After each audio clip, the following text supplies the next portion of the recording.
श्री राम राम रघुनंदन राम राम। श्री राम राम भरताग्रज राम राम। श्री राम राम रणकर्कश राम राम। श्री राम राम शरणं भव राम राम। एहि हेरम्ब महेशपुत्र समस्तविघ्नौघविनाशदक्ष। माङ्गल्यपूजां प्रथमप्रधान गृहाण पूजां भगवन्नमस्ते। त्वं वैष्णवी शक्तिरनन्तवीर्या विश्वस्य बीजं परमासि माया। सम्मोहितं देवि समस्तमेतत् त्वं वै प्रसन्ना भुवि मुक्तिहेतुः।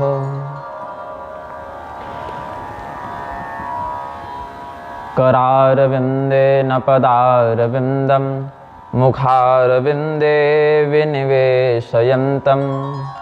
वटस्य पत्रस्य पुटे शयानं बालं मुकुन्दं मनसा स्मरामि। कस्तूरिका कुङ्कुमचर्चितायै चितारजः पुञ्जविचर्चिताय। कृतस्मरायै विकृतस्मराय नमः शिवायै च नमः शिवाय। नारायणं नमस्कृत्य नरं चैव नरोत्तमं देवीं सरस्वतीं व्यासं ततो जयमुदीरयेत्। सीतारामगुणग्राम पुण्यारण्यविहारिणौ वन्दे विशुद्धविज्ञानौ कवीश्वर कपीश्वरौ। आनन्दकानने ह्यस्मिन् जङ्गमस्तुलसीतरुः। कवितामञ्जरीशाखा रामभ्रमरभूषिता। नमोऽस्तु रामाय सलक्ष्मणाय देव्यै च तस्यै जनकात्मजायै। नमोऽस्तु रुद्रेन्द्रयमानिलेभ्यो नमोऽस्तु चन्द्रार्कमरुद्गणेभ्यः। प्रेम से बोलिए आनंद कंद भगवान की जय। श्री सीतारामचंद्र भगवान की जय। श्री हनुमान जी महाराज की जय। श्री उमापति महादेव की जय। श्री गोस्वामी तुलसीदास जी महाराज की जय। पुनि बंदों शारद सुर सरिता जुगल पुनीत मनोहर चरिता। मज्जन पान पाप हर एका कहत सुनत एक हर अविवेका। मंगलाचरण का प्रसंग चल रहा है। गोस्वामी जी महाराज विविध प्रकार के सात्विक राजस तामस समस्त तत्वों में श्री सीता रामचंद्र जी का अनुभव करते हुए सबको प्रणाम करते हैं, सबसे अनुनय करते हैं, आशीर्वाद की कामना करते हैं। इसी क्रम में कल वेदों की भी उन्होंने स्तुति की थी। बंदौ चार्य वेद भवबारिधि बोहित सरिस, इस प्रकार से, क्योंकि वस्तुतः तो शास्त्रों का यह मत है कि रामायण के रूप में चारों वेदों ने ही अपना काव्यात्मक प्रत्यक्षीकरण किया है। कौशिक रामायण का भी यह मत है, भगवान वाल्मीकि के वचनों से भी यह सिद्ध होता है। सनत कुमार संहिता आदि का भी यह मत है कि वेद वेद्ये परे पुंसि जाते दशरथात्मजे। वेदः प्राचे दशादासीत् साक्षाद रामायणात्मना। प्राचेतस महर्षि, इसका अर्थ है महर्षि वाल्मीकि, प्रचेताओं के पुत्र के रूप में। प्रचेता शब्द वरुण देव के लिए भी आया है। तो वरुण देवता के 10 पुत्रों में अगस्त मुनि भी हैं, वशिष्ठ जी भी हैं, इन्होंने पुनर्जन्म लिया था, और वाल्मीकि जी भी हैं।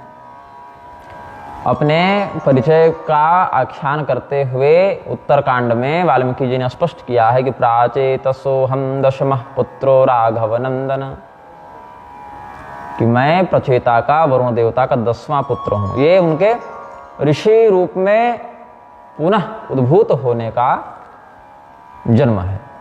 उससे पूर्व तो उनके अनेकानेक जन्म शास्त्रों में वर्णित हैं ही, लेकिन यहाँ पर प्रचेता के अंश से उनका पुनः प्राकट्य शास्त्र में वर्णित है। तो वेद वेद्ये परे पुंसि जाते दशरथात्मजे वेदः प्राचेदसादासीत् साक्षात् रामायणात्मना। वह परमात्मा जिनका वर्णन वेद करते हैं, श्रुति सिद्धांत से जिनके स्वरूप का बोध करने में सहयोग लेते हैं लोग, जो वेद वेद्य परमात्मा हैं, वह परमात्मा जब एक साकार विग्रह को धारण करके दशरथ नंदन श्री राम के रूप में अवतरित हुए, तो वेदों ने सोचा कि इनके चरित्र को लोग समझ नहीं पाएंगे, इनके महात्म्य को जान नहीं पाएंगे, क्योंकि भगवान तो वेद वेद्य हैं। इसीलिए उस परम पुरुष परब्रह्म के दशरथ पुत्र के रूप में अवतरित होने पर उनके स्वरूप का तत्वतः आख्यान करने वाले वेदों ने भी महर्षि वाल्मीकि के माध्यम से स्वयं को रामायण महाकाव्य के रूप में अभिव्यक्त किया है। फिर ब्रह्मदेव इत्यादि की भी स्तुति, वंदो विधिपद रेणुभव सागर जेहि किन्ह जहाँ संत सुधा ससिधेनु प्रकटे खल विश्वारुणी। इस प्रकार से ब्रह्मदेव की स्तुति की है गोस्वामी जी ने। तो एक संदेह हो सकता है कि ब्रह्मदेव की पूजा तो निषिद्ध है, तो ब्रह्मदेव की पूजा क्यों कर रहे हैं, स्तुति क्यों कर रहे हैं? तो बात ऐसी है कि ब्रह्मदेव की पूजा निषिद्ध नहीं है, ब्रह्मदेव की पूजा के कुछ विधानों को मात्र निषिद्ध किया गया है। किसी भी देवता की आराधना के कई प्रकार होते हैं, उसके स्तोत्रों का जप पाठ करना, उसके मंत्र का जप करना, उसकी मूर्ति बनाकर आराधना करना, उसके लिए विहित श्रुति स्मृति पुराणोक्त यज्ञादि का प्रतिपादन करना, तो ये सब बहुत से प्रकार होते हैं। तो उसमें ब्रह्मदेव की प्रत्यक्ष शिलामयी मृण्मयी प्रतिमा इत्यादि का निर्माण करके प्रतिष्ठा करके पूजन करने का ही निषेध 3 कल्पों तक शापवसात है, जिस पर हम पहले भी अलग अलग शास्त्र प्रमाणों से पुरस्कृत व्याख्या निर्गत कर चुके हैं। इसके अतिरिक्त स्तुति का, पाठ का, व्रत का, जप का निषेध नहीं है।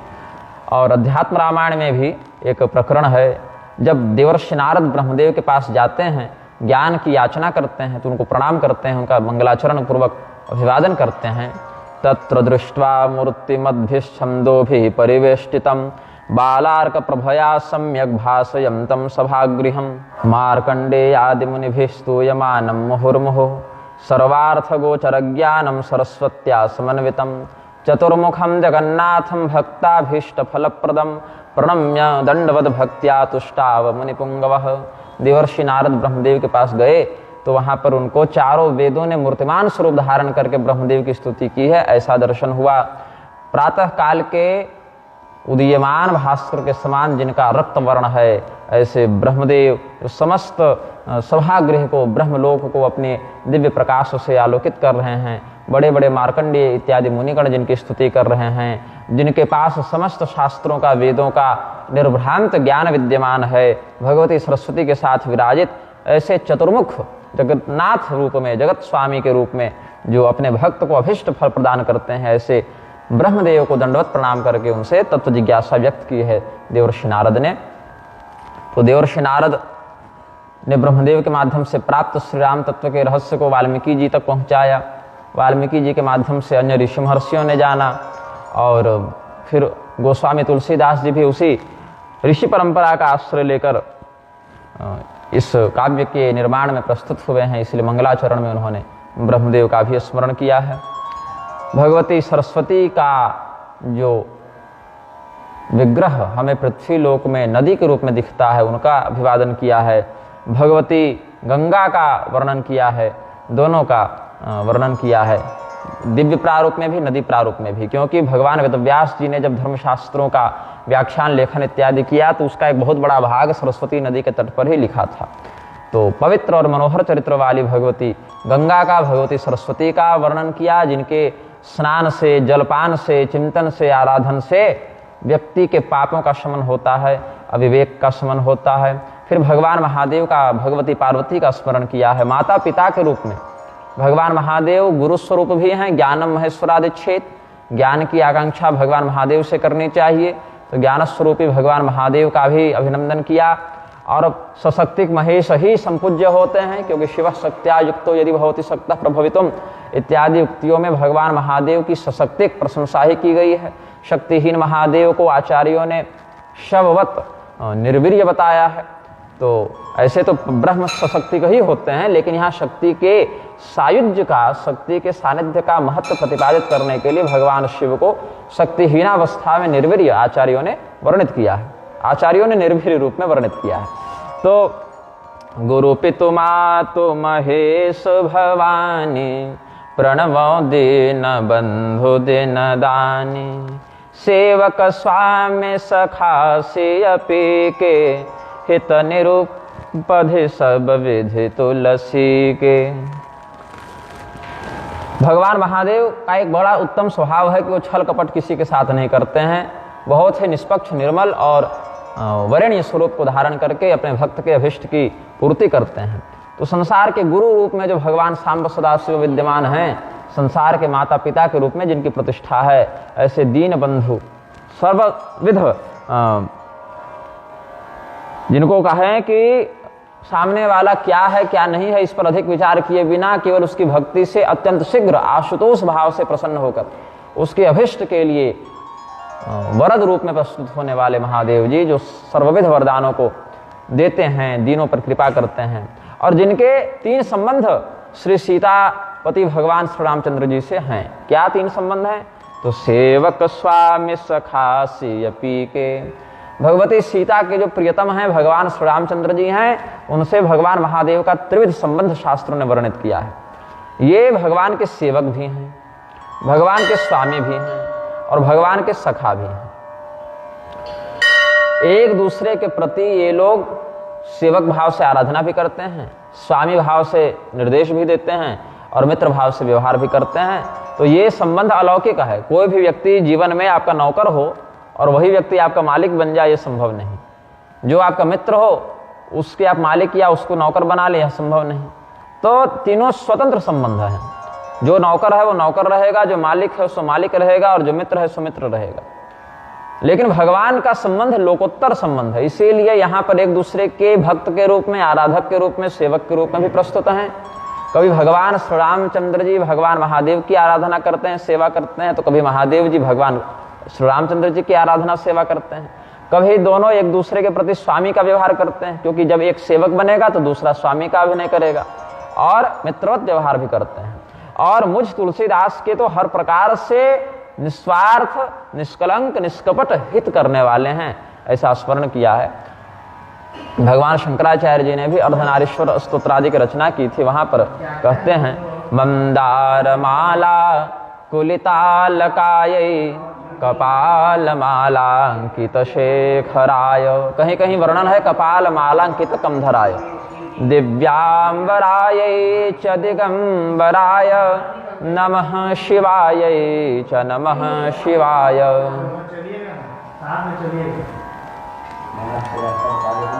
जिन्होंने अपने गले में मंदार की पुष्पों की माला धारण करके रखी है। मंदार एक प्रकार का पुष्प होता है। अब मंदार कौन सा पुष्प है इस पर लोक दृष्टि से भेद है, लेकिन हमारे क्षेत्र में अकवन के पुष्पों को भी मंदार के पुष्प के रूप में लोग चिन्हित करते हैं। तो भगवान महादेव कैसे हैं? अच्छा, मंदार के पुष्पों की माला भगवती को भी अत्यंत प्रिय है, ऐसा भी शास्त्र वचन प्राप्त होता है। तो भगवान महादेव नरमुंडों की माला धारण करते हैं और भगवती मंदार पुष्पों की माला धारण करती हैं। कहीं कहीं रक्तवर्ण का मंदार पुष्प भी उपलब्ध होता है।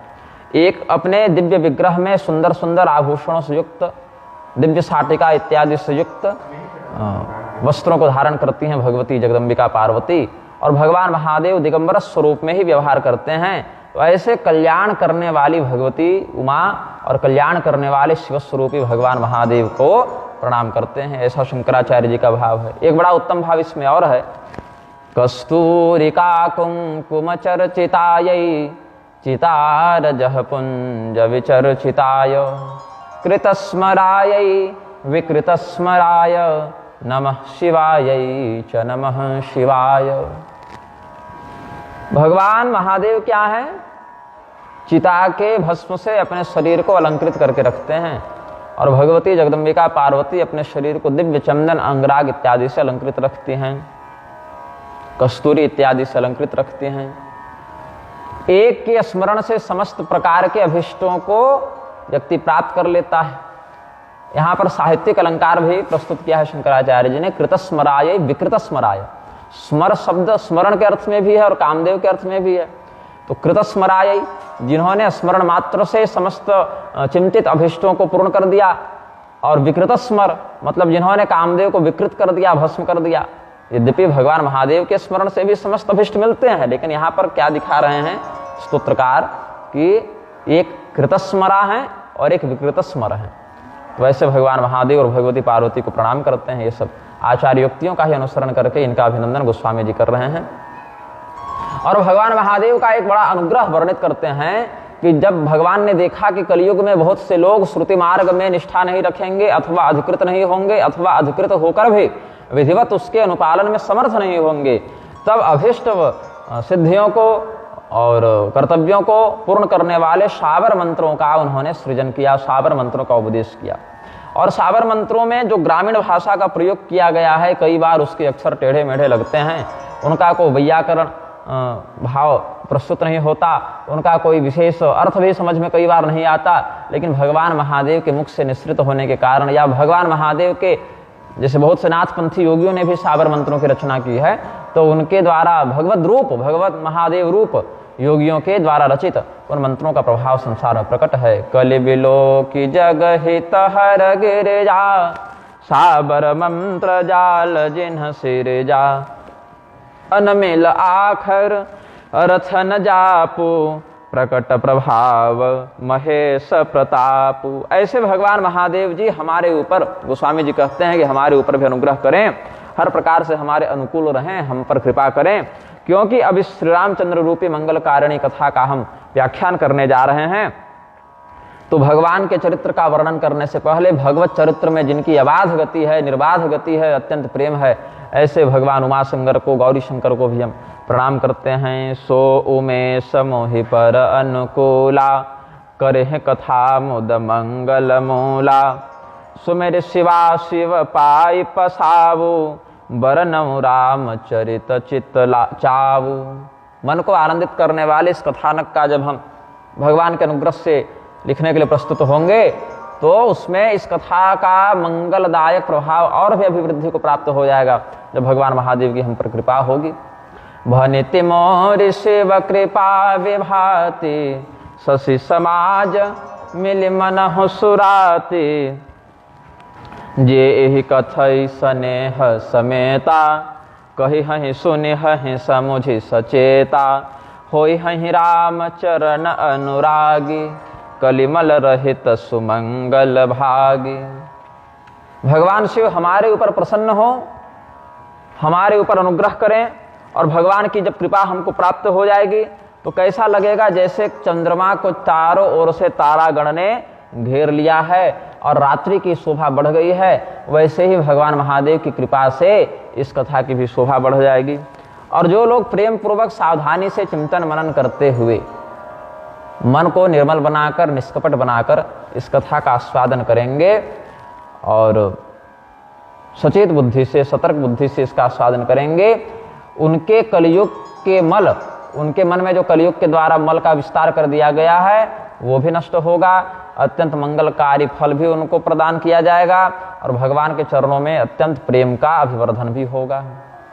आचार्य कहते हैं इसमें, तस्मात् तु रामायण नाम काव्यम, परम तु काव्यम शृणुत द्विजेन्द्रा, यस्मिन् श्रुते जन्म जरादिनाशो, भवत्य दोषः स नरोच्युतः स्यात्। हे ब्राह्मणों, इस रामायण नामक श्रेष्ठ काव्य को सुनो, श्रेष्ठ काव्य का श्रवण करो, क्योंकि इस कथा के श्रवण करने से जन्म मरण इत्यादि का, जरा इत्यादि के दोषों का शमन होता है, व्यक्ति का मोक्ष हो जाता है। तो भगवान के धाम को प्राप्त करके वहां से कभी इसका स्खलन नहीं होता, इसका पतन नहीं होता, इसको अच्युत पद प्राप्त होता है और वहां से कभी ये नीचे नहीं गिरता, इसीलिए यह भी भगवद रूप होकर अच्युत बन जाता है। और एक प्रतिज्ञा यहाँ पर गोस्वामी जी करते हैं, एक शपथ करते हैं कि सपने हूँ साच हूँ मोहि पर, जो हर गौरी पसाऊ, तो फुर हो जो कहूँ सब, भाषा भनित प्रभाव। कि यदि हमारे ऊपर सचमुच बिना किसी दुराग्रह के, बिना किसी मनोराज्य की कल्पना के, यदि तत्वतः भगवान महादेव की हम पर कृपा हो, भगवान महादेव की अभिन्न शक्ति भगवती गौरी की कृपा हो, जो हर गौरी पसाओ, तो उस कृपा के परिणाम स्वरूप मैं जो जो बातें यहाँ पर अभी तक कह चुका हूँ, इस कविता के प्रभाव के रूप में वह सब प्रकट हो, वह सब सत्य हो, वह सब समाज में सिद्ध हो। फिर अयोध्या जी का वर्णन करते हैं।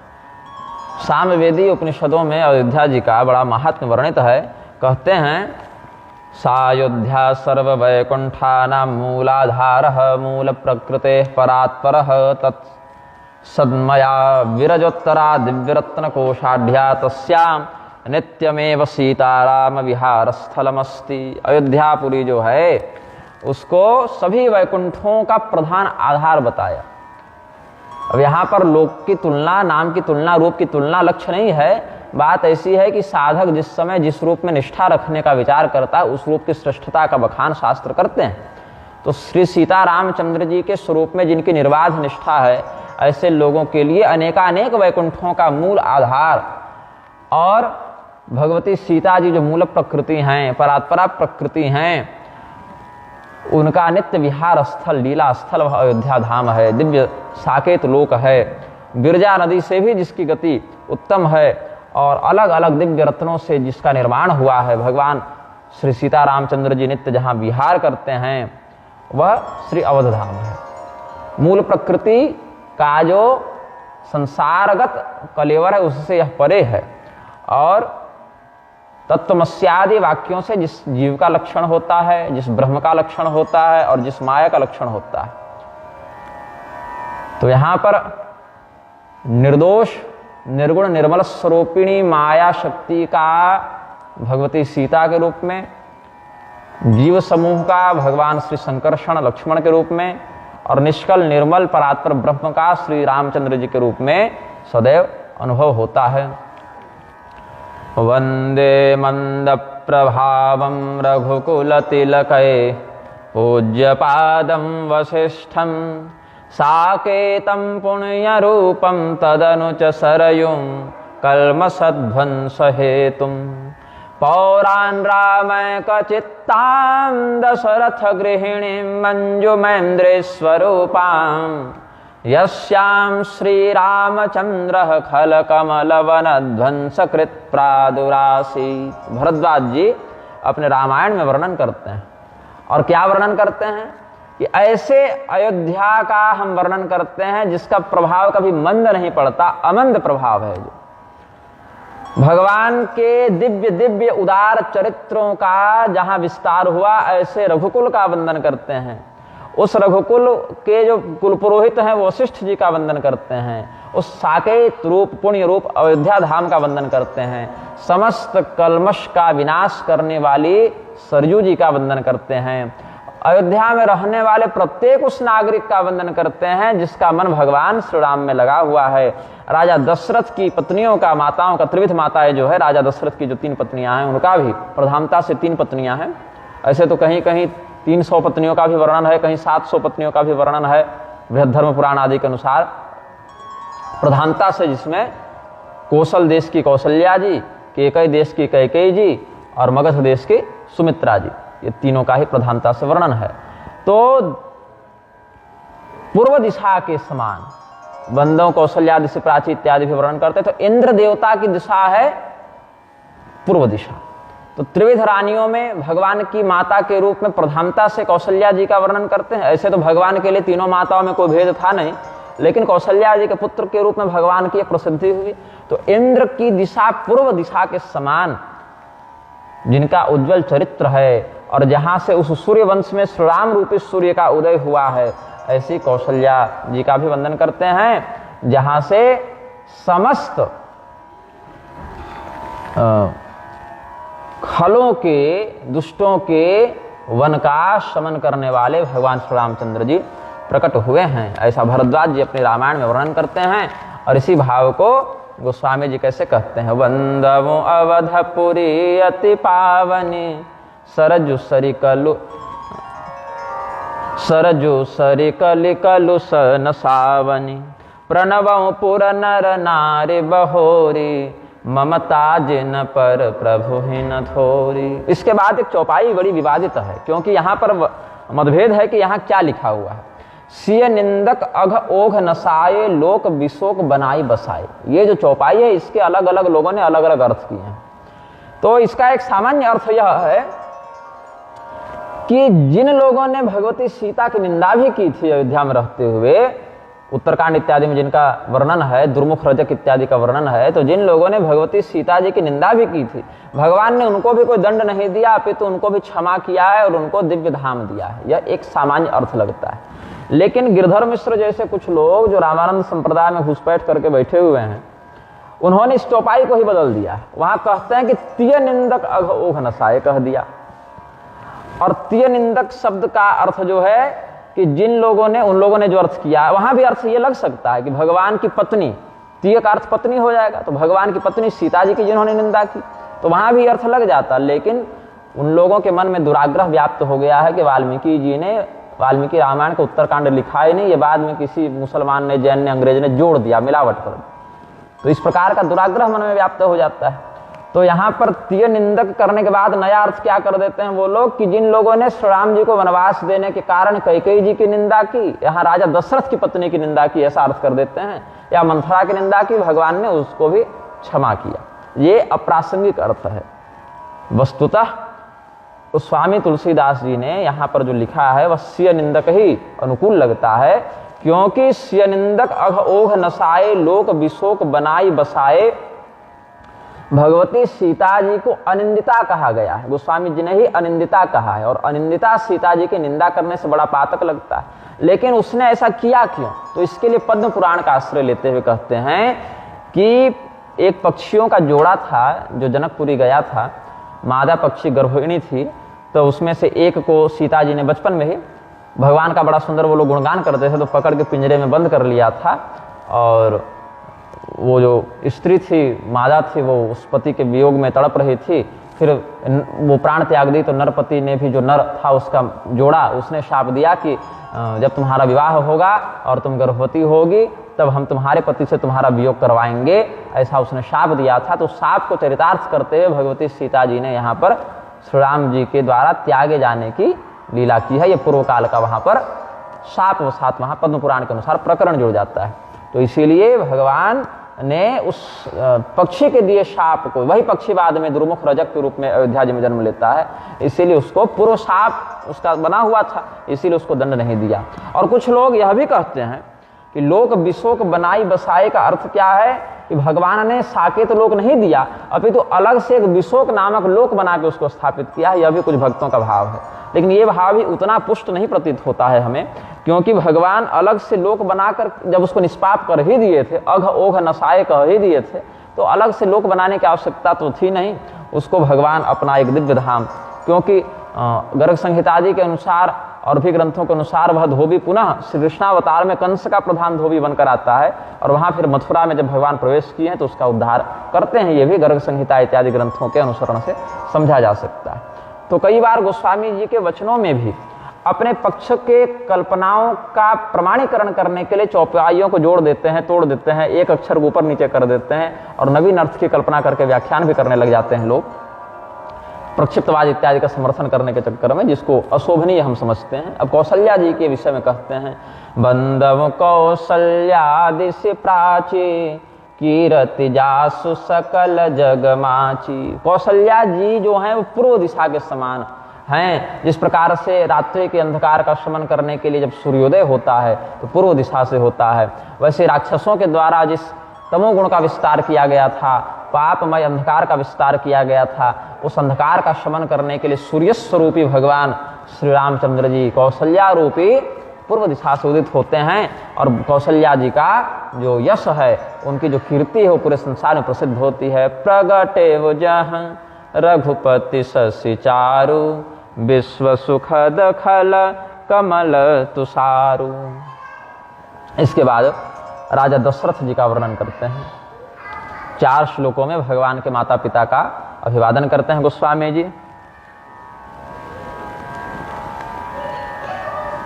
दशरथ रावु सहित सब रानी, सुकृत सुमंगल मूर्ति मानी, करहु प्रणाम करम मन बानी, करहु कृपा सुत सेवक जानी। जिन्हि बिरचि बड़ भयउ विधाता, महिमा अवधि राम पितु माता। बंदो अवध भुआल सत्य प्रेम जहि राम पद, बिछुरत दीन दयाल, प्रियतनु तृण एव परिहरेऊ। भगवान के माता पिता बनने का जिनको सौभाग्य प्राप्त हुआ, ऐसे राजा दशरथ का उनकी समस्त रानियों के साथ हम अभिवादन करते हैं। भगवान के माता पिता बनने का सौभाग्य ऐसे चलते फिरते नहीं मिल गया। पूर्व काल में बहुत कठोर तपस्या की, भजन किया, भक्ति की और भगवान से वरदान मांगा कि हमें आपके माता पिता बनने का सौभाग्य मिले, आप हमारे पुत्र के रूप में आवें। तो पहले के इतने दिव्य तपस्या सदाचरण भक्ति से युक्त थे, इसीलिए इनका चरित्र भी बड़ा मंगलकारी है, इनका पुण्य चरित्र है। इसीलिए ये समस्त सद्गुणों के साक्षात स्वरूप हैं राजा दशरथ, उनकी सभी रानियां। इसीलिए अपने मन से, अपने कर्म से, अपनी वाणी से हम इनको प्रणाम करते हैं। और ये सब महारानियां राजा दशरथ के साथ मुझे अपना पुत्र जानकर, पुत्र न जानो तो नौकर जानकर, सेवक जानकर हम पर कृपा कर दें। कुछ ऐसी रचना होती है सृष्टि में कि जिनकी रचना के बाद ब्रह्मदेव को भी अपने परिश्रम की सार्थकता का अनुभव होता है कि इनको बनाकर तो हम भी धन्य हो गए। तो राजा दशरथ का जब उद्भव हुआ, उनका जब चरित्र देखा ब्रह्मदेव ने, तो उनको भी बड़ा प्रमुदित मन हुआ, क्योंकि राजा दशरथ पिछले जन्म में कौन थे? ऐसे तो बहुत से कल्पों में अलग अलग कथाएं हैं, लेकिन स्वयंभू मनु के रूप में भी उनका एक चरित्र प्राप्त होता है। और स्वयंभू मनु कौन है? तो ब्रह्मदेव के ही मानस पुत्र हैं। मनु जी, मरीचि, अत्रि, अंगिरा, पुलस्त, पुलह, क्रतु, भृगु, वशिष्ठ, दक्ष और 10वें पुत्र के रूप में नारद। भृगुर वशिष्ठो दक्षश्च दशमस्तत्र नारदः। तो नारद मुनि 10वें पुत्र थे और पहले पुत्र इधर मनु महाराज हो गए। इस प्रकार से मरीचिरत्रंगिरसो पुलस्त्य पुलह क्रतु भृगुर वशिष्ठो दक्षश्च दशमस्तत्र नारद, ये सब श्लोक प्राप्त होते हैं श्रीमद् भागवत इत्यादि में। तो स्वयंभू मनु जो हैं वही कालांतर में राजा दशरथ के रूप में अवतरित हुए हैं, तो ब्रह्मदेव के पुत्र रह चुके हैं। तो ब्रह्मदेव भी देखते हैं कि हमने जिसको बनाया वो बड़ा सार्थक हमारी रचना हुई कि भगवान के माता पिता बनने का सौभाग्य इसको मिला, क्योंकि ब्रह्मदेव स्वयं भगवान के पुत्र हैं। जन्नाभि कमला जातो ब्रह्मा लोक सृजाम पति। ब्रह्मा जी कहाँ से हुए? जन्नाभि कमला जातो, भगवान ब्रह्मदेव का प्राकट्य कमल से हुआ। और कमल कहाँ से हुआ? तो भगवान नारायण की नाभि से हुआ। तो भगवान नारायण की नाभि कमल से ब्रह्मा जी का उद्भव हुआ, इसलिए ब्रह्मा जी भगवान के पुत्र हुए। और भगवान ब्रह्मदेव ने देखा, करे हम जिनके पुत्र हैं, हमारा लड़का उनका बाप बना बैठा है। ऐसी अद्भुत तपस्या की, ऐसा भजन किया कि भगवान प्रसन्न होकर कहे कि चलो हम तुम्हारे पुत्र बनेंगे, दादे का पिता बन गया ये तो अपने पुत्र के ऐसी उदार चरित्र कीर्ति पर ब्रह्मदेव को भी बड़ा गर्व अनुभव होता है। भगवान की कृपा हमारे पुत्र पर है, ऐसा अनुभव करते हैं। तो जिन्हि बिरचि बड़ भयउ विधाता, महिमा अवधि राम पितु माता। और अयोध्या नरेश राजा दशरथ के कीर्ति का क्या बखान करें। भगवान की भक्ति हमारी झूठी हो सकती है, आपकी झूठी हो सकती है, देवताओं की भी झूठी हो सकती है, लेकिन दशरथ जी की भक्ति में एक अंश भी झूठ नहीं था, कपट नहीं था। भगवान का वियोग थोड़ा सा भी सहन नहीं कर सके। जब भगवान गए हैं तो इसी आशा में दशरथ जी ने प्राण धारण किया है कि सुमंत्र उनको घुमा फिरा के जल्दी ही ले आएंगे। और जब सुमंत्र जी वापस आकर कहे कि भगवान तो चले गए, नहीं आएंगे, इस समाचार सुनकर फिर वो एक दिन भी आगे नहीं बचे। वहीं पर उन्होंने फिर अपना शरीर राम राम कहते हुए त्याग दिया। जैसे कोई व्यक्ति तिनका का परित्याग कर देता है, वैसे अत्यंत दुष्कर दुस्त्यज प्रिय शरीर का उन्होंने परित्याग कर दिया। वाल्मीकि जी क्या कहते हैं? चित्रकूटंगते रामे पुत्र शोकातुरस्तदा। प्रारंभ में ही जहाँ मूल रामायण वर्णित है, अध्यात्म आनंद रामायण का भाग है लघु रामायण, जिसको वाल्मीकि रामायण के प्रचलित अंश के पहले अध्याय के रूप में लिखित किया गया है। तो वहां कहते हैं चित्रकूटंगते रामे पुत्र शोकातुरस्तदा, राजा दशरथ स्वर्गम जगाम विलपन सुतम। अपने पुत्र के भगवान श्री रामचंद्र जी के विरह में जब भगवान चित्रकूट की ओर प्रस्थान कर गए, अब वापस आने की तो बात नहीं थी। गंगा जी तक पहुंचे हैं, वहां तक तो सुमंत्र जी साथ में हैं, लेकिन वहां से तो फिर केवट भैया आगे ले गए। तो घोड़े और रथ तो नाव के साथ आगे गए नहीं थे, वहां से लौटा दिए थे इनको और कहे कि पिताजी को जाके हमारा संदेश दीजिएगा। और लक्ष्मण जी कुछ टेढ़ा बोल रहे थे तो बोले इनकी बात मत सुनाइएगा, ये थोड़े अभी आवेश में हैं, क्रोध में हैं, इसलिए थोड़ा कटु वचन बोल रहे हैं, तो सब मंगलकारी समाचार सुनाकर कहिएगा कि जैसे हम घर में सुखी थे वैसे ही वन में भी सुखी रहेंगे, ऋषि महर्षियों के छत्र छाया में हम बहुत आनंद से रहेंगे, और 14 वर्ष के बाद तो आना ही है, तब तक आप धैर्य धारण करें। लेकिन काहे राजा दशरथ धैर्य धारण करने जाए, उनको तो उतना वियोग भी सहन नहीं हुआ। ये उनके प्रेम की सर्वोच्चता का परिचायक है। वो भी कुछ दिन क्यों बच गए थे? क्योंकि एक आशा मन में थी कि भगवान को घुमा फिरा कर, जो कि सुमंत्र जी को कहे थे कि 14 साल नहीं, आप जल्द ही थोड़ा बहुत जंगल दिखा के और ले आइएगा। और जंगल में जो कष्ट होता है, जो समस्या है, बड़े बड़े प्राणी हैं, बाघ भेड़िया हैं, मच्छर काटता है, बड़े बड़े शत्रु हैं, राक्षस हैं, चाहे बहुत तरीके के संकट हैं, ये सब दिखा के, वन के क्लेशों को दिखा के फिर महल ले आइएगा। तो आशा थी कि हो सकता है कि सुमंत्र इस कार्य में सफल हो जावे, लेकिन जब देखे कि ये अंतिम प्रयास भी हमारा विफल रहा, अब कोई समस्या, अब कोई समाधान ही नहीं है, क्योंकि स्वयं सुमंत्र नहीं जानते कि उसके बाद भगवान किधर बढ़ेंगे, कहाँ जाएंगे, कौन उनको खोजने जाए। तो अंतिम आशा भी जब इनकी चली गई, श्रीराम परक आशा, तब इन्होंने प्राण का ही परित्याग कर दिया। उसके बाद भगवान के अन्य भी परिजनों का वर्णन करते हैं, उनके ससुराल पक्ष का वर्णन करते हैं, राजा जनक का वर्णन करते हैं कि राजा जनक का जीवन कितना अद्भुत है। कल हम यमराज का एक वाक्य बता रहे थे कि यमराज जी ने अपने यमदूतों को एक रहस्य बताया है कि भगवान के मर्म को जानने वाले 12 सर्वश्रेष्ठ भागवत हैं। भगवान को जो जानते हैं, भगवान के भक्तों को भागवत कहा जाता है। तो भगवान के सर्वोत्तम ज्ञाताओं में 12 महापुरुषों का नाम लिया है उन्होंने। स्वयंभुर नारद शंभु कुमार कपिलो मनु प्रहरादो जनको भीष्मो बलिर्वैयास कृवयम।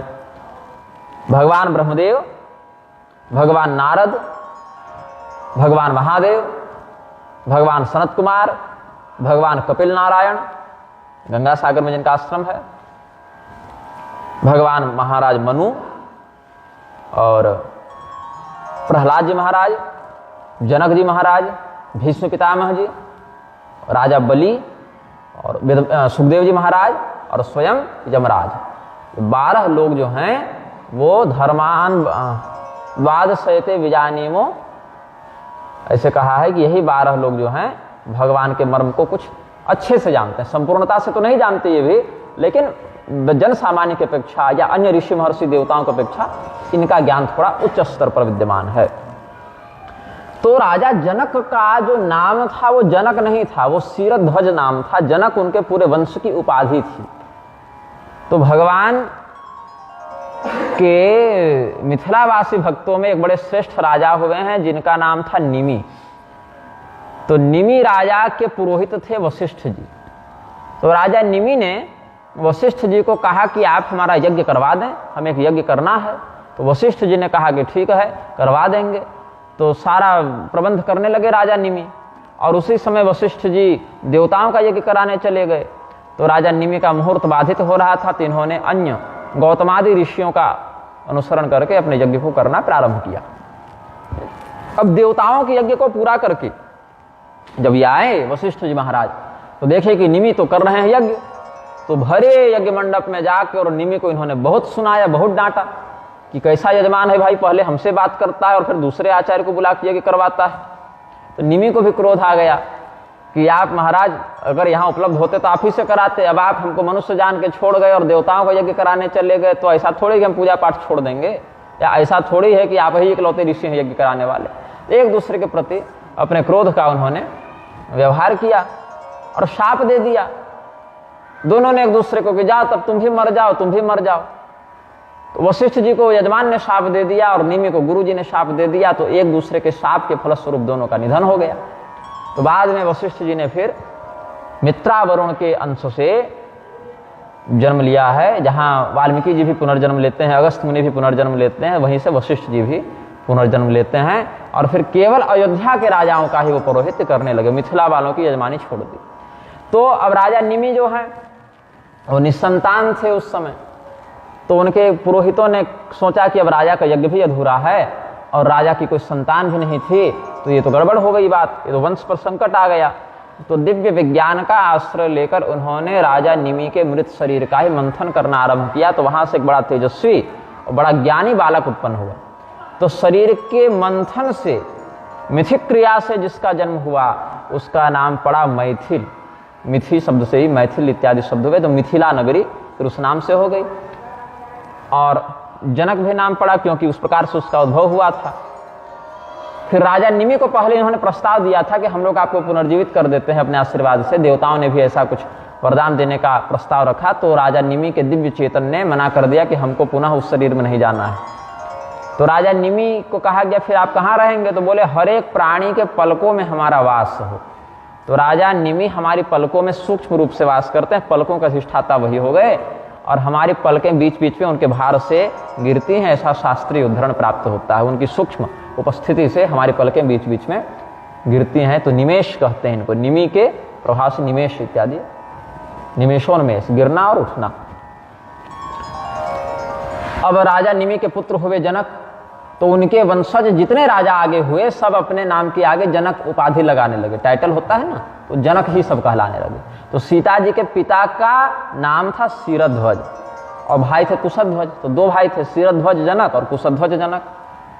और ये जनकों की परंपरा में जितने राजा होते थे वो सब बड़े उत्तम ज्ञानी, ध्यानी, योगी, वैरागी सब होते थे। राजा होने के बाद भी ये सन्यासियों के समान विरक्त भाव को धारण करते थे। और राजा जनक जो प्रसिद्ध हैं, सीता जी के पिताजी जो हैं, वो अपने पूरे वंश में सबसे अधिक ज्ञानी और सबसे अधिक वैरागी हुए। इतने बड़े ज्ञानी कि सुखदेव जी महाराज को भी वेदव्यास जी ने राजा जनक के पास ज्ञान प्राप्त करने भेजा था, इतने बड़े ज्ञानी हुए। और उन्हीं के वंश में आगे चल के एक राजा बहुलाश्व जनक हुए थे, जो मिथिला के ही राजा थे, वही गद्दी थी उनकी। तो बहुलाश्व जनक की मित्रता किनके साथ थी? बलराम जी के साथ थी, कृष्णावतार के समय। और समंतक मणि की कथा सुने होंगे, जब भगवान ने समंतक मणि चुराने का कलंक धोने के लिए और खोज पड़ताल की है, भागवत में एक कथा प्रसिद्ध है। फिर जामवान जी से भेंट हुई, वहाँ झगड़ा हुआ, तो वहाँ से फिर जामवती से विवाह किया, वो मणि वापस लेके आए। फिर बाद में सतराजित का वध शतधनवा ने कर दिया, फिर उसको दौड़ाते हुए भगवान गए हैं, तो मिथिला में जाकर उसका वध किए हैं। तो वहाँ पर फिर भगवान बलराम जी भी साथ में गए थे, तो राजा बहुलाश्व जनक की ही यहाँ बहुत समय रह गए थे।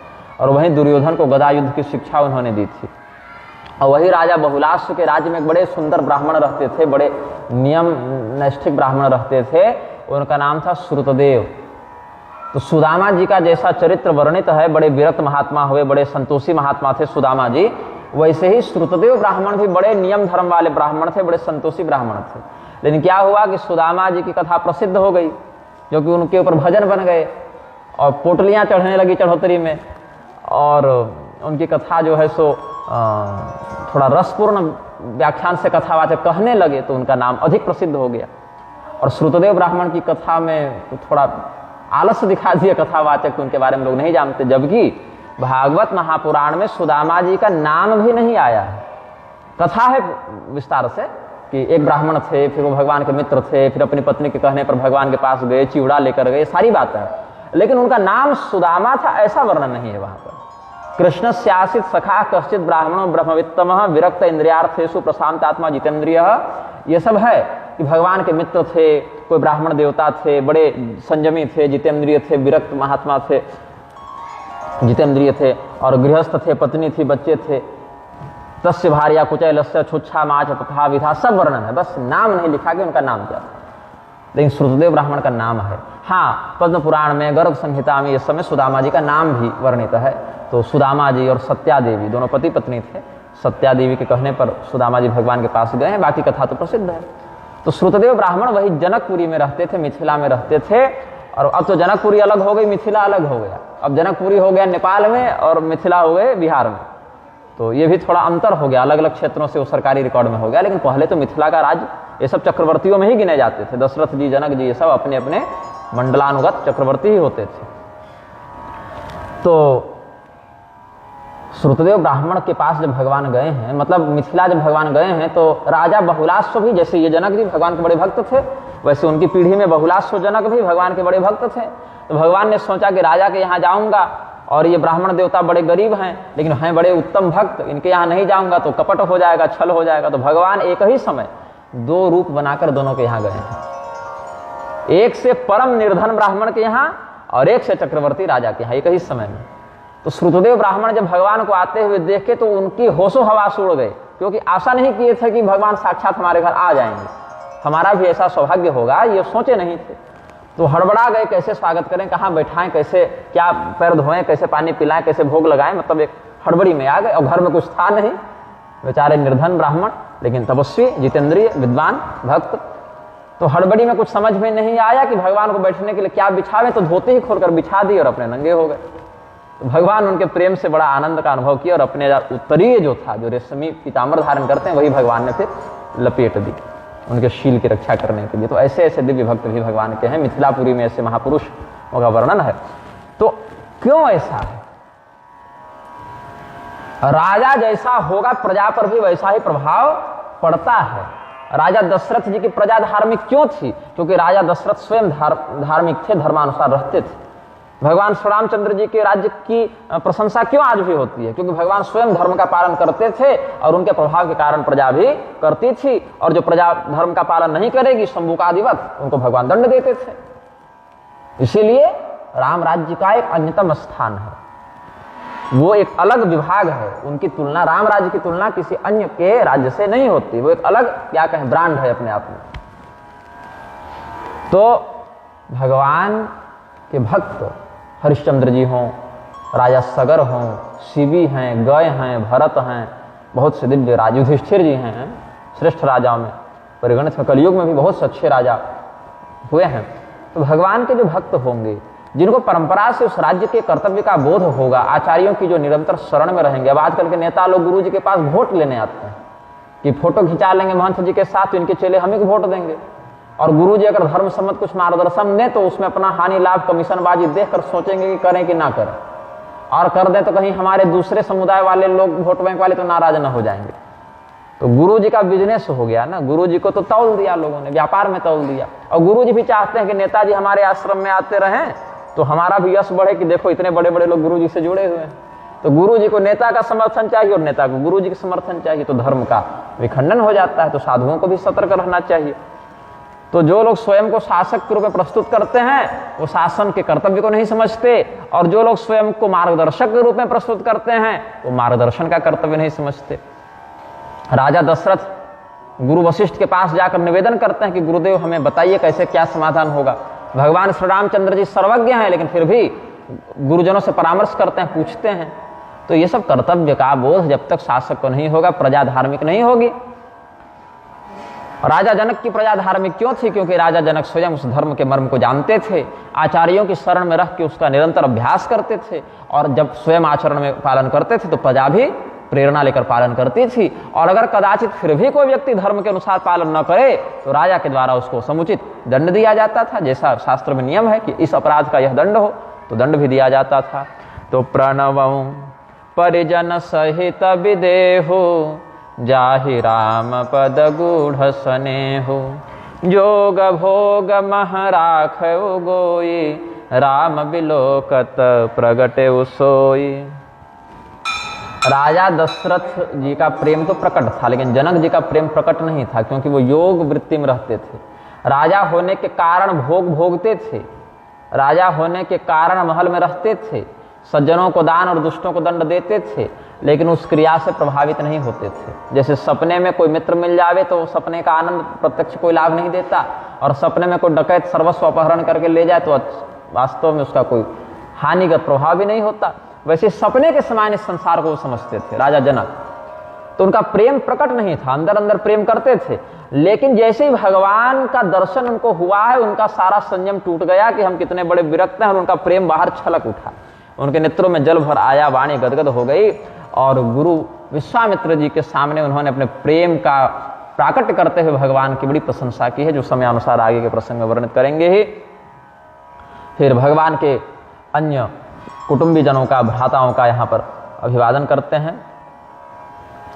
प्रणवं प्रथम भरत के चरना, जासु नेम व्रत जायन बरना, राम चरण पंकज मन जासु, लुब्ध मधुप इव तज इन पासु। भरत जी का चरित्र वर्णित करते हैं कि भरत जी का नेम और व्रत हम वर्णन इसलिए नहीं कर सकते क्योंकि वर्णन उसका किया जाता है जिसका तत्वतः हमें बोध हो। भरत जी का जो संयम है, भरत जी का जो श्री राम प्रेम परक व्रत है, वो इतना गंभीर है, इतना उच्च स्तरीय है, इतना सूक्ष्म है कि हम उसको वर्णन नहीं कर सकते। बस इतना ही समझते हैं कि जिस अयोध्या की गद्दी को पाने के लिए देवता भी लालायित रहते थे कि स्वर्ग का राज्य छोड़ना पड़े तो छोड़ दे, लेकिन अयोध्या की गद्दी हमारी हो जाए। ऐसा जिसका सम्मान था, प्रतिष्ठा थी, वैभव था, ऐसी गद्दी को भी उन्होंने ठुकरा दिया। और जैसे भंवरा स्वयं पुष्प की ओर आकर्षित होकर उसके पराग का आश्रय लेता है, वैसे भगवान के चरण रज का आश्रय लेने भरत जी हर प्रकार के सुख को छोड़कर भगवान की शरण में स्वयं पहुंच गए। बंदौ लक्ष्मण पद जल जाता, शीतल सुभग भगत सुखदाता। बंदौ रघुपति के रति विमल पताका, दंड समान भयउ जस जाका। श्री रामचंद्र जी के साथ जिनका समय सर्वाधिक व्यतीत हुआ, लक्ष्मण जी, भरत जी और शत्रुघ्न जी का थोड़ा कम व्यतीत हुआ लक्ष्मण जी की तुलना में, क्योंकि लक्ष्मण जी वनवास में साथ में गए थे। जाना तो सब चाहते थे लेकिन भगवान ले नहीं गए थे। तो भुसुंडी रामायण के उत्तरखंड में भगवान श्री रामचंद्र जी ने लक्ष्मण जी को आत्मस्वरूप बताया है कि हे लक्ष्मण, तुम में और हम में इतना ही भेद है कि तुम गोरे दिखते हो, हम सांवले दिखते हैं, एक भाव है, लेकिन तत्व से कोई भेद नहीं है। और अगस्त संहिता में भी अगस्त जी ने यह भाव व्यक्त किया है कि लक्ष्मण जी और श्री रामचंद्र जी में जो भेद दिखता है वो सबसे बड़ा मूर्ख है। अब बताइए, लक्ष्मण जी के अवतार श्री रामानुजाचार्य जी हैं, श्री रामचंद्र जी के अवतार श्री रामानंदाचार्य जी हैं, और आजकल बहुत से दुराग्रही इन संप्रदाय में घुसपैठ करके दोनों गुरुओं को गाली देते रहते हैं। तो ये धर्म और वैष्णवता का मार्ग तो हुआ नहीं। जो विशिष्टाद्वैत सिद्धांत दोनों में समान रूप से प्रतिपादित है, जो विष्णु तत्व दोनों में समान रूप से व्यक्त है, और जो श्री राम तत्व और श्री लक्ष्मण तत्व को शास्त्रों ने अभिन्न बताया है अगस्त संहिता इत्यादि में, उसमें तुम्हारा गुरु कपटी ढोंगी, हमारा गुरु तत्वनिष्ठ, इस प्रकार से। अभी परसों की बात है, शायद कोई धूर्त था, उसने इंस्टाग्राम में एक आईडी बनाई थी और आईडी का नाम क्या रख दिया, भगवान रामानंदाचार्य। तो लगा कि कुछ संप्रदायगत कुछ ज्ञान का उपदेश प्राप्त होगा। और करने क्या लगा, तो रामानुज संप्रदाय के जितने श्री वैष्णव आचार्य थे उनका फोटो में माथा काट देता और कुत्ता घोड़ा इस सब में जोड़ देता अपमान करने के लिए। तो हम लोग तो प्राप्त हुआ, तो हम लोग विरोध तो करते हैं जहां तक प्राप्त होती है जानकारी। किसी भी संप्रदाय के मान्य आचार्य के साथ इस प्रकार से अपमान का व्यवहार करना तो शोभनीय नहीं है संतों के समाज में। लेकिन और आश्रय किसका लिया, तो अपने मूल आचार्यों का आश्रय लेते हैं, उनके नाम से बना रहे हैं। राम राम तो काल नेमी कर ही रहा था, लेकिन राम जी का काम बना रहा था कि रावण का काम बना रहा था। बाकी मुख में तो राम राम उसके भी था, लेकिन काम किसका बना रहा था, वो तो रावण का काम बना रहा था, राम जी के काम में व्यवधान कर रहा था। तो भगवान रामानुजाचार्य जी के नाम से, भगवान रामानंदाचार्य के नाम से कोई अकाउंट बना लो और कोई उसमें उनका फोटो लगा लो और उन्हीं के सिद्धांत और उन्हीं के संप्रदाय और उन्हीं के आराध्य के अन्य प्रभेदों के विरुद्ध अनर्गल प्रलाप करो, तो कितने निंदा की बात है। फिर बाद में कल मलुक पीठ वाले स्वामी जी जो हैं राजेंद्र दास देवाचार्य जी, उनका एक व्याख्यान किसी ने भेजा जिसमें वो कह रहे थे कि श्री रामानंद संप्रदाय में भी श्री राम तत्व, श्री विष्णु तत्व, श्री कृष्ण तत्व में कोई भेद नहीं है, सब एक ही ब्रह्म सत्ता के ही स्वरूप हैं, ये सब वो कह रहे थे। तो बाद में फिर आचार्यों को हस्तक्षेप करके शोधन करना पड़ता है। तो जिस अंश में जो सराहनीय वक्तव्य देते हैं हम उनका समर्थन भी करते हैं, किंवा शास्त्रीय होने पर अपने विवेक से विरोध भी करते हैं। तो जिन लोगों का विरोध करते हैं उनको कटुवाणी के कारण बुरा लग जाता है। अब बुरा तो भाई यमराज के यहाँ अच्छा और बुरा नहीं चलता है ना, यमराज तो सत्य और असत्य के आधार पर धर्माधर्म का विवेक जो शास्त्रीय बुद्धि से प्राप्त है उसके आधार पर निर्णय करते हैं। तो यहाँ पर लक्ष्मण जी का वर्णन करते हैं कि भगवान श्री रामचंद्र जी की जो सुंदर पताका है, कीर्ति है, विमल यश है, उस झंडे को फहराने के लिए दंड के समान, लाठी के समान, स्तंभ के समान कौन है, तो लक्ष्मण जी महाराज हैं। भगवान की जो निर्मल यश रूपी पताका है वो झंडा कब सुंदरता से लहराए, जब उसको एक मजबूत आधार मिले। तो श्री राम यश प्रताप रूपी झंडे का आधार कौन है, तो लक्ष्मण जी हैं। और यह लक्ष्मण कौन है, अब बताइए। रामानंद संप्रदाय के अंतर्गत ही मैं बताऊं, इसीलिए आप लोगों को ये मैं कहता हूं। चित्रकूट वाले गिरधर मिश्र बहुत बार अपने प्रवचनों में कहे हैं, शास्त्रार्थ की चुनौती देते हुए, कि लक्ष्मण जी शेषनाग के अवतार नहीं हैं, शेषनाग के अवतार नहीं है, ऐसा वो कहते रहते हैं। और गोस्वामी तुलसीदास जी के ही नाम से पूरी पीठ बना के अपना विस्तार किए हुए हैं। लेकिन गोस्वामी जी का मत अगर देखें तो क्या कहते हैं, गोस्वामी जी लक्ष्मण जी का वर्णन कैसे करते हैं? शेष सहस्र शीस जग कारण, जो अवतरे वो भूमि भय टारन, सदा सुसानुकूल रहमो पर, कृपा सिंधु सौमित्र गुणाकर। कि जो शेषनाग, सहस्र भुज मस्तकों वाले शेषनाग, जो समस्त जगत के कारण हैं। अब जगत के कारण राम जी को माने कि लक्ष्मण जी को माने, इसमें भी एक भेद है, क्योंकि एक शेषनाग है भगवान नारायण है, जो नारायण तत्व है वही राम तत्व है, जो संकर्षण तत्व है शेषनाग वही लक्ष्मण जी हैं। तो यहां पर कहते हैं कि जग कारण क्यों कहा? इसीलिए कहा क्योंकि जगत की उपस्थिति जीव से ही संभव है, क्योंकि केवल ईश्वर और केवल माया तत्व रहेंगे तो वहां पर जगत का अभिव्यंजन नहीं हो पाएगा। जगत की अनुभूति तो जीवगत में ही होती है, हम सब जीव हैं तभी तो जगत का अनुभव कर रहे हैं ना। तो शेषनाग संकर्षण तत्व से ही जीव तत्व का प्राकृतिक शोकामय प्रजा सृजयति इत्यादि श्रुतियों में संकर्षण तत्व को ही इसका प्रधान उत्प्रेरक बताया गया है, क्योंकि मूल अव्यक्त परमात्मा तो निष्कल है, निर्विकार है, उनमें कोई इच्छा इत्यादि की संभावना नहीं होती। तो इसीलिए जीव प्रधान तत्व होने से संकर्षण तत्व को, शेष तत्व को, लक्ष्मण तत्व को जग कारण भी बताया। और पृथ्वी के भय का निवारण करने के लिए इन्होंने भी अवतार ग्रहण किया है। इसीलिए लक्ष्मण जी भी हमारे ऊपर सदैव अनुकूल रहें। सुमित्रानंदन लक्ष्मण, कृपा सिंधु लक्ष्मण, समस्त गुणों की खान श्री लक्ष्मण जी हम पर कृपा करें। तो गोस्वामी जी क्या कहते हैं? शेष सहस्र शीश जग कारण, सहस्रों मस्तकों से युक्त जो शेषनाग हैं वही यहाँ पर लक्ष्मण जी के रूप में अवतरित हुए हैं। और एक यहाँ पर हमने गोस्वामी जी का ही एक भाव पढ़ा था, जयति लक्ष्मणानंत भगवंत भूधर भुजगराज भुवनेश भूभारहारी। विनय पत्रिका में गोस्वामी जी, द्वादश ग्रंथावली उनकी प्रसिद्ध है गोस्वामी जी की, तो वहां पर तुलसीदास जी महाराज विनय पत्रिका में अनुग्रह करते हैं कि जयति लक्ष्मणानंत भगवंत, अनंत, अनंत शेषनाग का नाम है, भगवंत और भूधर पृथ्वी को धारण करने वाले, भुजगराज सर्पों के राजा,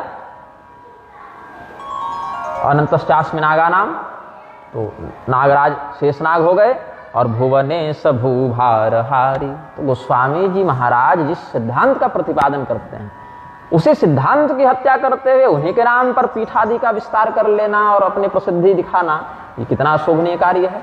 ये तो वही बात हो गई कि जिस पिता ने हमें पूरे जीवन भर की कमाई सहजता से दे दी कि हमारा पुत्र है, 50 साल मेहनत करके पिता ने संपत्ति अर्जित की और अपने पुत्र को प्रेम से देने के लिए प्रस्तुत हुए, और बुढ़ापा में वही पुत्र सारी संपत्ति देने के बाद भी 2 रोटी के लिए पिता को तिरस्कृत करके घर से निकाल दिया। बताइए, ऐसा ही है ना। गोस्वामी जी ने जिस दिव्य ज्ञान का इतना सुंदर प्रस्तुत किया है, उन्हीं के नाम पर सारा कार्य करने के बाद उन्हीं के सिद्धांत की हत्या।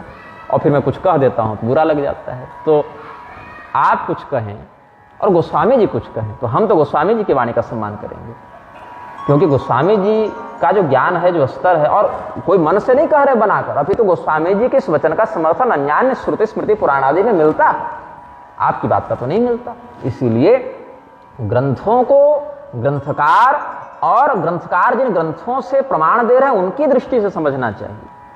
अपनी कल्पना करके ग्रंथ का व्याख्यान करने से ब्रह्महत्या लगती है। ग्रंथ को ग्रंथकार ने जिस शैली में लिखा है और जिन ग्रंथों का आश्रय लेकर लिखा है उस विशुद्ध परंपरा से समझना चाहिए। जो दवा इंजेक्शन से ली जाती है उसका घोल बनाकर पी लेंगे तो लाभ नहीं होगा, और जो टेबलेट मुंह में खाना है उसको घोल के इंजेक्शन में डाल देंगे तो उसका लाभ नहीं होगा। दवा तो दवा है, लेकिन उसकी विधि होती है, और विधि वही है जो शास्त्रों की परंपरा से हमें प्राप्त हुई है। उसमें छेड़छाड़ करेंगे तो इससे संप्रदाय के सिद्धांत में विखंडन उत्पन्न होता है। तो रिपु अब लक्ष्मण जी के भाई हैं शत्रुघ्न जी महाराज, ये जरा बालकों को नियंत्रित करेंगे। ये सब वानर सेना अलग ही कथानक विस्तारित करते हैं। रिपुसूदन पद कमल नमामि, सूर सुशील भरत अनुगामी। जैसे लक्ष्मण जी भगवान श्री रामचंद्र जी के अत्यंत निकटवर्ती होकर उनकी निरंतर सेवा करते थे, वैसे ही लक्ष्मण जी के जो भाई हैं शत्रुघ्न जी, वो कि इनके साथ निरंतर रहते थे, भरत जी के साथ रहते थे। दोनों भाइयों का एक एक जोड़ा हो गया। अगस्त संहिता में भी कहते हैं कि वही श्रीमन नारायण परम पुरुष सब्जेक्ट पुरुष नारायण ही श्री राम तत्व हैं, और शेषो जातस्तु सौमित्र, शेषनाग ही सुमित्रानंदन लक्ष्मण के रूप में आए, और शंख जो है वो भरत जी के रूप में आए, और चक्र जो है वो शत्रुघ्न जी के रूप में आए। तो चक्रराज सुदर्शन का कार्य क्या है? शत्रुओं का संहार करना। तो वही शत्रुओं का संहार करने शत्रुघ्न जी के रूप में आए हैं। तो उनके चरण कमलों को भी हम प्रणाम करते हैं, जो अत्यंत पराक्रमी हैं, जिनका शील बड़ा उत्तम है। अच्छा देखिए, श्री रामचंद्र जी जो हैं वो वनवास में विद्यमान है, 14 वर्ष के लिए जंगल चले गए। उनकी सेवा करने के लिए लक्ष्मण जी साथ में हैं। सीता हरण के बाद भी श्री रामचंद्र जी के विरह में उनका साथ दिए हैं लक्ष्मण जी, एकदम भाई के साथ खड़े रहे। भगवान की दृष्टि से विचार न भी करें, केवल एक परिवार की समस्या की दृष्टि से विचार करें कि हाँ किसी घर में 4 भाई थे, ऐसा हो गए। सामान्यतम लौकिक दृष्टि से भी विचार करें तो भगवान तो पिता के वचन का मान रखने के लिए अपनी इच्छा और प्रसन्नता से जंगल चले गए। वहां भी उनको कोई रोना धोना था नहीं कि देखो पिताजी ने जंगल भेज दिया, नहीं, प्रसन्न चित्त से गए हैं। और लक्ष्मण जी भी अपनी इच्छा से प्रसन्न चित्त से गए हैं, उनको भी कोई विवश नहीं किया कि तुम जाओ। यहां तक कि सुमित्रा जी ने भी प्रेरणा दी है कि बेटा तुमको वनवास नहीं मिला तो तुम वनवास जा भी नहीं रहे हो। जो लोग कह रहे थे कि लक्ष्मण जी को तो वनवास नहीं मिला तो क्यों जा रहे हैं, तो सुमित्रा जी ने कहा कि मेरा बेटा वनवास जा ही नहीं रहा है, वो अयोध्या में ही रहेगा। लेकिन उसके लिए अयोध्या वही है जहां राम जी है, जंगल भी उसके लिए अवध धाम भी ही है। और अगर श्री रामचंद्र जी से इसको दूर कर दिया जाए तो अयोध्या में भी इसको वनवास वाला कष्ट होगा। तो मेरे पुत्र को वनवास नहीं मिला तो वनवास जा भी नहीं रहा है, ये अयोध्या में ही रहेगा। लेकिन क्या इसकी साथ बात है कि अवध तहां जहां राम निवासु, जहां श्री रामचंद्र जी हैं वही अयोध्या है। और नहीं तो जहां श्री रामचंद्र जी का स्मरण नहीं हो, कीर्तन नहीं हो, वो चाहे एक राज्य के अंतर्गत, जिला के अंतर्गत अयोध्या नगरी बना भी दीजिए और महल ठोक दीजिए, सड़क बना दीजिए, मंदिर बना दीजिए, नाली खोद दीजिए, एयरपोर्ट बना दीजिए, स्टेडियम बना दीजिए, अगर राम तत्व नहीं है तो वहाँ अयोध्या में संदेह है। और अगर घर में बैठे हैं, एकांत में बैठे हैं, लेकिन श्री राम तत्व का चिंतन हो रहा है, वही आपके लिए अयोध्या हो गई। ये लक्ष्मण जी के चरित्र से सिद्ध होता है, सुमित्रा जी ने आदेश दिया है। तो भगवान जंगल में हैं, लक्ष्मण जी साथ में, भरत जी भी नंदीग्राम चले गए। पूरे राज्य की जिम्मेदारी किसके कंधे पर है? शत्रुघ्न जी के कंधे पर, अकेले। पूरा परिवार भी देखना है, पूरा राज्य भी देखना है। और कितना बड़ा कर्तव्य कि प्रजा को कोई भी कष्ट नहीं हो, कोई अन्याय नहीं हो, क्योंकि बदनाम कौन होंगे? भगवान। नाम किसका खराब होगा? भगवान, क्योंकि खड़ा बैठी है भगवान की सिंहासन पर। तो भगवान के सेवक के रूप में शत्रुघ्न जी ने अपना कर्तव्य कितनी निष्पक्षता से निभाया होगा कि तीनों माताओं को संभालना है। लक्ष्मण जी की पत्नी उर्मिला भी तो अपने पति के वियोग में हैं। भरत जी नंदीग्राम गए थे तो क्या मांडवी को लेकर गए थे? नहीं ना, वो तो तपस्या में थे वहां। तो उनकी पत्नी को भी देखना है कि भाभी को कोई कष्ट न हो जाए, कोई समस्या न हो जाए, कोई भेदभाव न हो जाए।